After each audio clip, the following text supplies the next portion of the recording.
Hi అండి, నమస్తే. నేను మీ Sonia. Welcome back to our channel smart Soni Shiva. ఈరోజు మన వీడియోలో హైదరాబాద్ స్పెషల్ కడ్డూ కా ఖీర్ని ఇంట్లోనే ఈజీగా సింపుల్గా ఎలా చేసుకోవాలో చూపించబోతున్నాను. చాలా చాలా క్విక్గా చేసేసుకోవచ్చు. అలాగే వంట రాని వాళ్ళ సైతం ఈజీగా చేయగలుగుతారు. చాలా చాలా సింపుల్ ఇంగ్రీడియంట్స్తో చాలా తక్కువ టైంలో ఎలా చేసుకోవాలో ఈ వీడియోలో చూపించబోతున్నాను. ఎగ్జాక్ట్ మీరు బయట కొనుక్కొని తింటే ఏ టేస్ట్ వస్తుందో సేమ్ అలానే ఉంటుంది. సో రెసిపీని స్కిప్ చేయకుండా చూసేయండి. కడ్డూ కా ఖీర్ని ఎలా చేసుకోవాలో ఈజీగా సింపుల్గా చూపించేస్తాను. ముందుగా ఈ కడ్డూ కా ఖీర్ చేసుకోవడం కోసం ఇక్కడ నేను 1 కేజీ దాకా సొరకాయనైతే తీసుకున్నాను. ఈ సొరకాయ మనం ఇప్పుడు ఫుల్గా యూజ్ చేసుకోవట్లేదన్నమాట.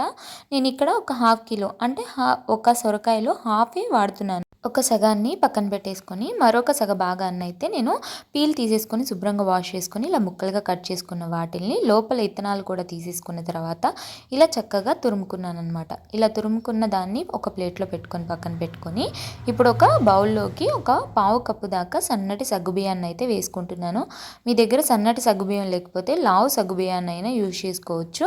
సో ఇప్పుడు ఈ సన్నటి సగ్గుబియ్యంలోకి వాటర్ పోసేసుకొని ఒక 2-3 సార్లు శుభ్రంగా వాష్ చేసుకొని వాటర్ అన్నీ వంపేసుకొని అలాగే వదిలేసేయాలి. ఇక్కడ మనం ఈ చిన్న సగ్గుబియ్యం తీసుకున్నాం కాబట్టి నానపెట్టట్లేదు. పెద్ద సగ్గుబియ్యం అయితే ఒక పావు గంట పాటు నానపెట్టుకోండి. సో ఇప్పుడు వీటిని పక్కన పెట్టుకొని స్టవ్ మీద బాండి గిన్నె పెట్టుకొని అందులోకి గీ వేసేసుకోవాలి. ఒక 1 టేబుల్ స్పూన్ దాకా. ఇప్పుడు మనం తురుముకున్న సొరకాయ ఉంది కదా, దాన్ని ఇక్కడ నేను కప్ వైజ్ కొలుచుకుంటున్నాను. కప్ వైజ్ అయితే 2.5 కప్ వరకు వచ్చిందనమాట నాకు తురుము అనేది. ఇప్పుడు ఆ సొరకాయ తురుము మొత్తాన్ని కూడా వేసేసుకొని మీడియం టు లో ఫ్లేమ్లో అడ్జస్ట్ చేసుకుంటూ చక్కగా సొరకాయలోంచి పచ్చివాసన పోయేంత వరకు ఇలా వేయించుకోవాలి. ఇలా ఒక 2-3 నిమిషాల పాటు వేయించుకున్న తర్వాత ఇందులోకి కడిగి పక్కన పెట్టుకున్న సగ్గుబియ్యం మొత్తాన్ని కూడా వేసేసుకోవాలి.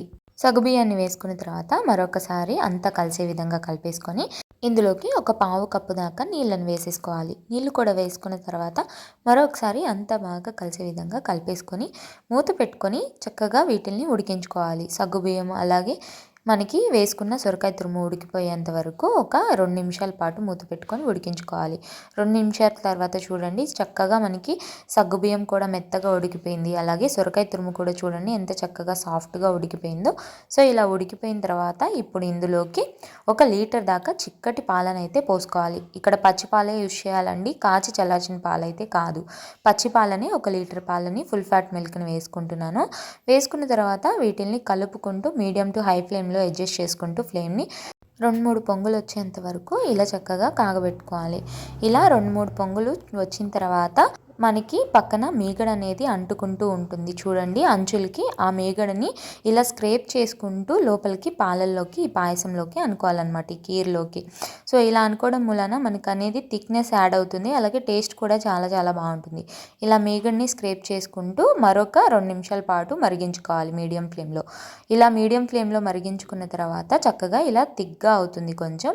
ఆ టైంలో ఇప్పుడు ఒక హాఫ్ కప్పు దాకా పంచదార అలాగే ఒక పావు కప్పు దాకా మిల్క్ మేడ్ని వేసుకుంటున్నాను. నార్మల్గా అయితే కడ్డూ కా ఖీర్లో పచ్చికోవా యాడ్ చేస్తారు, బట్ పచ్చికోవా అనేది అందరికీ అవైలబుల్ ఉండదు కాబట్టి నేను ఇలా షుగర్తో మిల్క్ మేడ్తో చూపిస్తున్నాను.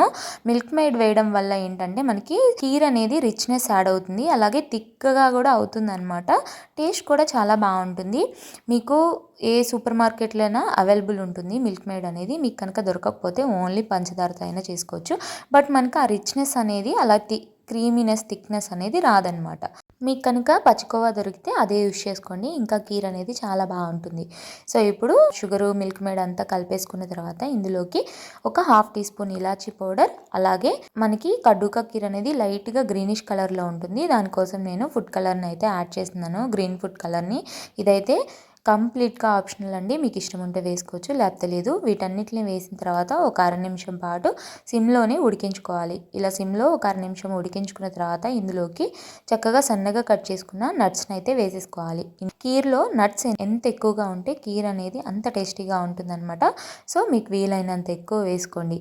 ఇలా ఒక పావు కప్పు నట్స్ కూడా వేసుకున్న తర్వాత సిమ్లో పెట్టుకొని మరొక 1/2 నిమిషం పాటు ఉడికించుకున్న తర్వాత చక్కగా ఇలా థిక్గా మనకి చూస్తున్నారు కదా క్రీమీ కన్సిస్టెన్సీ అనేది వస్తుందన్నమాట. చూడండి ఈ కన్సిస్టెన్సీ వచ్చినప్పుడు స్టవ్ ఆఫ్ చేసేసుకొని పక్కా దించేసుకొని చక్కగా సర్వ్ చేసుకోవడమే. అంతేనండి, మన కడ్డూ కా ఖీర్ అయితే రెడీ అయిపోయింది. చాలా చాలా టేస్టీగా ఉంటుంది, చాలా బాగుంటుంది. మీరు బయట ఏ షాప్స్లో అయితే బాగుంటుందని కొనుక్కుంటారో ఎగ్జాక్ట్గా మీకు అదే టేస్ట్ అయితే వస్తుంది. ఈ కడ్డు కా ఖీర్ని ఫ్రిడ్జ్లో కూడా పెట్టుకొని చల్లగా సర్వ్ చేసుకోవచ్చు. ఫ్రిడ్జ్లో పెట్టుకోవాలనుకుంటే ఈ థిక్నెస్ కాకుండా ఇంకొంచెం పల్చగా ఉన్నప్పుడే స్టవ్ ఆఫ్ చేసేసుకోండి. ఎందుకంటే ఫ్రిడ్జ్లో పెడితే ఇంకొంచెం థిక్గా అవుతుంది కాబట్టి. అలాగే మన ఇంటికి గెస్ట్లు వచ్చినప్పుడు ఏదైనా స్పెషల్గా చేసి పెట్టాలంటే ఈ కడ్డు కా ఖీర్ చాలా ఈజీగా చేసుకోవచ్చు. అలాగే చాలా టేస్టీగా రిచ్నెస్ని యాడ్ అవుతుందన్నమాట. ఒక్క సొరకాయ ఉంటే చాలు, క్విక్గా ఈజీగా చేసుకోవచ్చు. చాలా టేస్టీగా ఉంటుంది. ఈ కడ్డు కా ఖీర్ని సర్వ్ చేసేటప్పుడు ఇలా బౌల్లో వేసుకున్న తర్వాత పైనుంచి సన్నగా కట్ చేసుకున్న నట్స్ వేసి సర్వ్ చేయండి. చాలా టేస్టీగా ఉంటుంది. తప్పకుండా మీరు కూడా ట్రై చేయండి. పిల్లల దగ్గర నుంచి పెద్దవాళ్ళ వరకు చాలా ఇష్టంగా తింటారు. సో తప్పకుండా ట్రై చేసి ఎలా వచ్చిందో మీ ఫీడ్బ్యాక్ని నాతో షేర్ చేసుకోవడం అస్సలు మర్చిపోవద్దు. ఈ వీడియో నచ్చితే వీడియోని లైక్ చేయండి. మీ ఫ్రెండ్స్ అండ్ ఫ్యామిలీ రిలేటివ్స్కి షేర్ చేయండి. ఇంకా ఇలాంటివన్నీ ఈజీ అండ్ క్విక్ రెసిపీస్ కోసం ఈ స్మార్ట్ సోనీ శివ ఛానల్ని సబ్స్క్రైబ్ చేయండి. ఈ వీడియో అయితే ఇంతే. మరొక మంచి వీడియోతో మళ్ళీ మీ ముందుకు వచ్చేస్తాను. అంతవరకు సెలవు. By all. Thanks for watching.